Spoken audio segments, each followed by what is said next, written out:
This is, we're just doing a little rundown of the things that we love in our kitchen that we use every day. And the reason for that is we got a request to make that list. And rather than just provide a paper list, I thought I'd explain exactly what we use, why we use it. Now, we've cooked in a lot of kitchens with a lot of different tools, and we've settled on a handful of things that are absolutely essential. Some of them we actually travel with because we like to cook in hotel rooms. The first is a good knife. Now, here's two knives. This one is a very expensive knife. As a matter of fact, it's so expensive I couldn't bring myself to actually pay the money for it, and I never broke down and bought one for myself, but really, really good friends bought this for me, and I love it. I use it every day. I don't know how I'd live without it. This is a very cheap knife, and it is made out of stainless steel. It has a sanitary handle. You can stick it in the dishwasher, and it's one of the ones that I use on a regular basis. You'll notice it's very big. Big is good. Big is good in a knife, and I'll show you why in just a second. But it doesn't matter whether the knife is very expensive or very cheap if it's dull. This one right now is dull. I use it so much and I didn't get the sharpener out, and so it's dull. So you can see I've got a tomato here on the cutting board. I'm just going to run this back and forth on the tomato. Nothing is happening, okay? I will sharpen this shortly. This knife I just sharpened. Very cheap, but it's just come off the sharpener. One slide down the tomato and the slices fall right off. And you'll see these demos in stores where they show how great a knife is. It's not how great the knife is, it's how great it's been sharpened. And it needs to be able to sharpen on a regular basis. So decent knife, great knife, but both need to be sharpened on a regular basis in order to be worth anything. So here's my sharpener. And I'll tell you that this sharpener plus this knife cost about the same amount as just this knife. So if I had to have just one thing, it would be this knife and sharpener as opposed to this knife and no sharpener. I like having this knife and the sharpener because now I can have a great knife and keep it sharp as well. It's very simple to sharpen anything with this sharpener. Unlike a lot of sharpeners where you've got a lot of work to do when you get it out, this you plug in, you turn it on. It's going to make some noise here. It's kind of hard on the ears. It has guides, so it holds it at just the right bevel. There's a coarse wheel that's setting the bevel, and then there's finer. These are little diamond pads that are oscillating, and they're putting a very fine edge.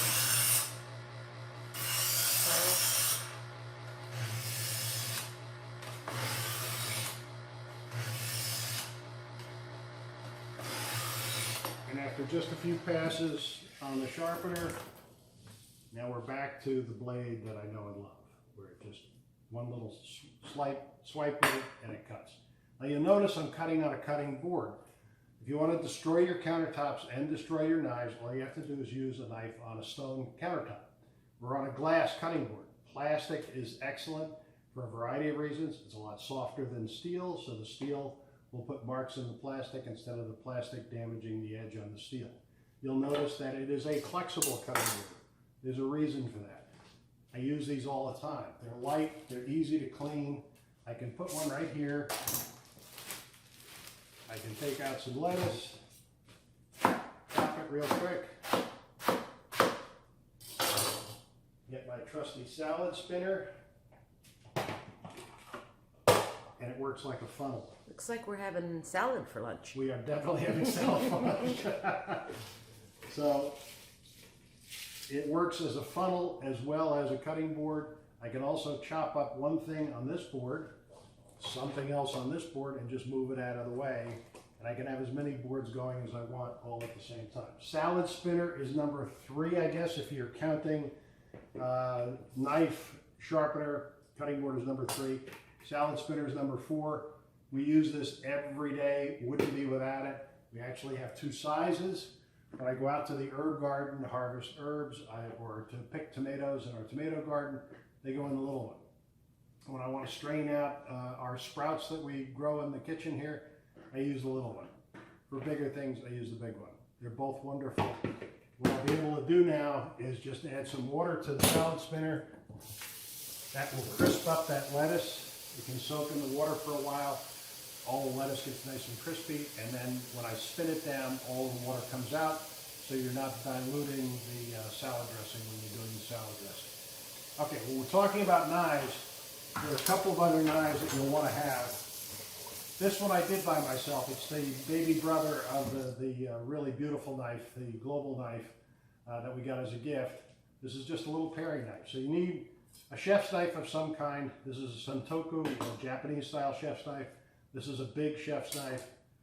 The little paring knife, serrated knife for cutting things like bread, perfect for that. A slicer, when you're slicing roasts, a little slicer like that works well. And here's the cheap version of the paring knife. We keep lots of these around, keep lots of them sharpened up because these get dull quickly. There's only a little blade, and so it gets dull really fast. So that's the knives, cutting boards, sharpener, and salad spinners. Next, I'll pick up with some cooking equipment. Okay, so another one of the prep things that I neglected in the last segment is people love avocados these days. They're eating them all the time. As a matter of fact, emergency rooms now have a term for the injury that they're seeing. They call it avocado hand from people who don't know how to properly open up an avocado. One of the tricks is cut away from you. The second is to have a sharp knife. So if I take this knife and I'm cutting down into the avocado but away from my hand, then I can just work the knife around the avocado. And the avocado comes open. And then to get the avocado out of the shell, this skinny little spatula. I searched kitchen racks in various stores for months before I found this. It has a very fine silicone blade, and it needs to be fine because you want to get it between the meat of the avocado and the shell. And if you press down, the avocado just pops right out. So there's a half an avocado, easily popped right out. I'm not going to eat this right away, so I don't want it to get brown. So I'm going to wrap it up. Whoops. I'm going to wrap it up, put it back on top of the shell, put the skin back on there, and this is one of the greatest inventions of all time. If you struggle with stretch wrap, this stretch tight wrap and snap dispenser is the best thing in the world. You put the whole package of the stretch wrap in there, right? It cuts, you're done. Can you turn it around so that we can see it from the front? Yeah, so this is stretch tight wrap and snap 7500. Now all of these things, by the way, I'm going to make a list and I will give you a location to go to on this video that you'll be able to go and download the whole list as a PDF and including how to get it on Amazon and everything else. So don't worry about making notes or trying to read anything in the video. I will make all of that available. But that is something we use multiple times a day, every day. And after wrestling with, Saran Wrap and all kinds of other brands, this Stretch and Seal stretch type dispenser is the one thing that finally solved the problem, and I couldn't live without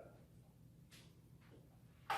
Okay, when it comes to measuring and mixing, there are measuring cups that make life a whole lot easier. This measuring cup has gradations in it that you can read from above. So you can look down in, see the liquid in there, and know exactly how much you've got in there. That one's plastic, so I can't use it in the microwave. I also melt a lot of butter. You see our saying back there, right? We melt a lot of butter that we use with lemon, for example, on lobster and so on. And for melting butter, a glass Pyrex measuring cup is great. Just drop the butter in there, throw it in the microwave, and melt the butter. For measuring weights, a good kitchen scale is really handy. This one measures in both ounces and grams, and it has a little scale that pulls out so that if you put a big pot or bowl on top of it, you can still read. Didn't know display. that. You don't use it. For coffee, I do. Yeah. And then these mixing bowls, all right, so mixing bowls made out of what, pottery or ceramic, or what do you call that? The heavy china mixing bowls. Those are wonderful, and I like them for serving, but something with a handle and a spout on it that's big enough And big is good. You can mix a little bit of stuff in a big bowl and then you put it into some other bowl for serving, but you're not getting it all over the place as long as you have a big bowl, or you're not going to get as much all over the place. I know, Susan's now responding to the fact that I do get stuff all over the place, even with the big bowl, but this at least reduces it. And one more item, a whistling tea kettle. There's a lot of times you need hot water, whether it's for adding to a recipe, you're making something that requires a slow addition of water, or just making a cup of tea, or pouring water into a coffee pot, having something that really works, that carries a lot of water, boils water quickly and efficiently, and then the whistle lets you know so it's not sitting there boiling away forever. So those are some other essentials that we have in the kitchen. Okay, continuing the list of things that we love and we use on a regular basis. I don't think a single day goes by that I don't use it's Analon is the brand, 12-inch skillet. This skillet I use for everything under the sun. As a matter of fact, if I had only one pan I had to live the rest of my life with, it would be this pan. It gets lots and lots and lots of use.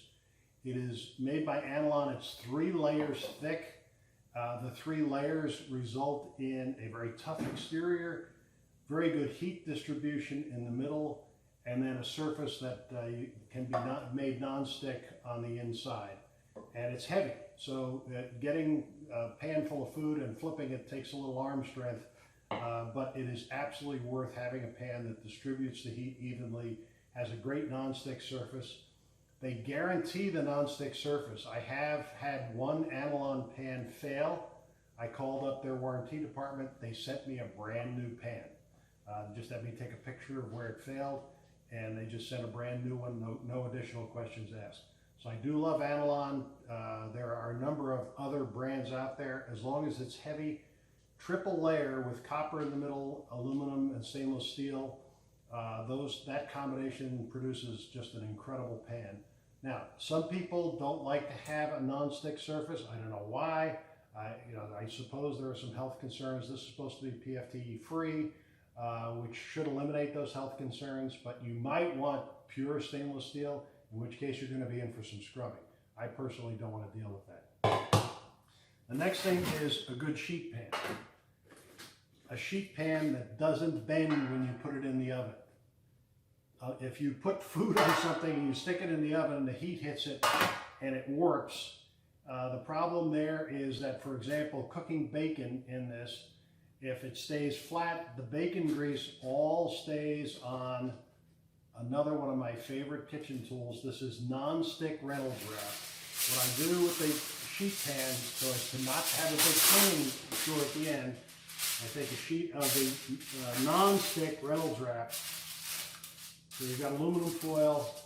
I lay the bacon on there, stick it in the oven at 350. When the bacon is done, you lift the bacon off. The aluminum foil can be lifted. Pour the bacon fat into a container so you can reuse it. You don't want to waste any bacon fat. Once you're done with that, you roll the foil up and throw it away. The pan is clean. It's ready to go back into the cupboard. So if you talk about taking your workload down, this is one of the techniques that can reduce your workload very substantially. I know it's not a kitchen implement. I mean, these are consumable items. Olive oil, really good extra virgin olive oil. If you can find a source at a reasonable price, we buy this by the case. It's Shoreline extra virgin olive oil. A guy imports it by the tractor trailer load directly from a place in Greece. It is very high quality oil at a very reasonable price, and we love it so much that we don't leave home without it. When we travel, we actually take the olive oil with us. Okay, in connection with that pan, by the way, a good spatula, a spatula that you can grab things and flip them easily. This one was made by KitchenAid. This KitchenAid. Mm-hmm. So it's stainless steel, but it has a silicone front edge on it that keeps it from scratching anything, but it has enough stiffness that you can really work your way under foods. Good spatula, very important. A blender. If you're going to make smoothies, if you're going to make soups, if you're going to make anything that requires blending. Crepes. Milkshake. What? Crepes. Crepes, yeah. We make crepes all the time for the boys with this. This blender is expensive. Now they've come down quite a lot, and actually they've improved upon this since this one is a little over 5 years old. 5 years ago, I spent nearly $600 on this one. It is the Culinary Institute of America edition.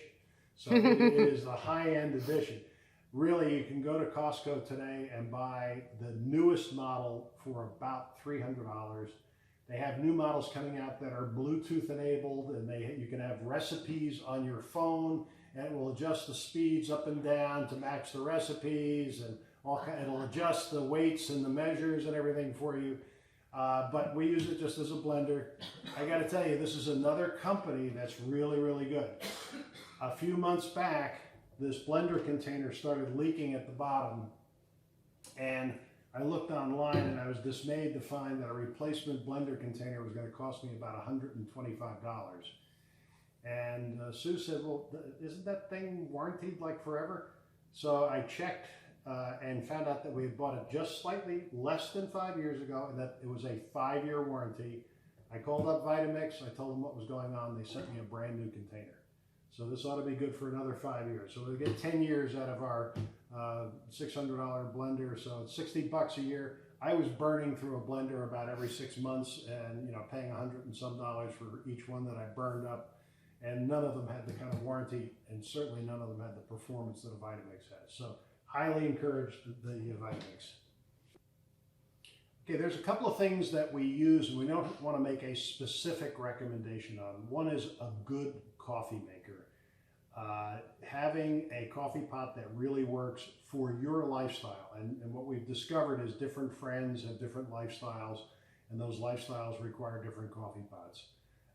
We get a little crazy. We've got a Bonavita that was recommended by Matt's cousin, who's a barista. Yes.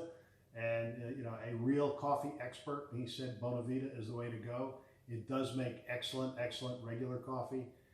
We also have a Breville dual boiler, which is a real extravagance. I mean, it's an over-the-top, very pricey piece of equipment, but it makes excellent espresso and cappuccino and lattes, and it has a very expensive grinder that goes along with it, and a knockbox and everything else. So if you want to really pull out all of the stops, you can look at a Breville dual boiler. It does make a great cup of coffee, but it probably is way more than what most people would ever use or want to maintain, for that matter. A couple of appliances that we found really important. We love having a built-in ice maker. The one we have is commercial. It's a nuisance to maintain. It's noisy at night. It's expensive. You need to change the filters on a regular basis. Those are pricey. You have extensive cleaning. All that said, we wouldn't give it up. We also use an electric frying pan for doing things like frying meatballs or fried chicken, any kind of frying, deep frying. The temperature control of an electric frying pan is great. If you've got a crowd, you're making pancakes, an electric griddle is great. Having a separate burner that you can use, we actually have a separate induction burner. We have an induction stove, so we have a separate induction little burner that we can use independent of the stove. We use cast iron for certain things with real high temperatures. When we want to do really hardcore searing, we get a cast iron skillet smoking hot, and we use that to put a hard sear on things. So those are some other implements that we have on a regular basis. Again, I'm going to make the list up. I'll make it in PDF format. I'll give you a location you can go to get that and download it. I'll also have all of the Amazon links if you want to go directly to Amazon. So I hope that maybe buying some of the basic items, at least a good knife, at least a cutting board, at least a way to sharpen the knife, some things like the salad spinner, will just take a lot of the work and a lot of the stress. Oh, the sheet pan and the stretch and seal and the aluminum foil. Those things really do reduce the workload, improve the quality of what you're doing. So I hope this has been useful and that you'll get some benefit from it.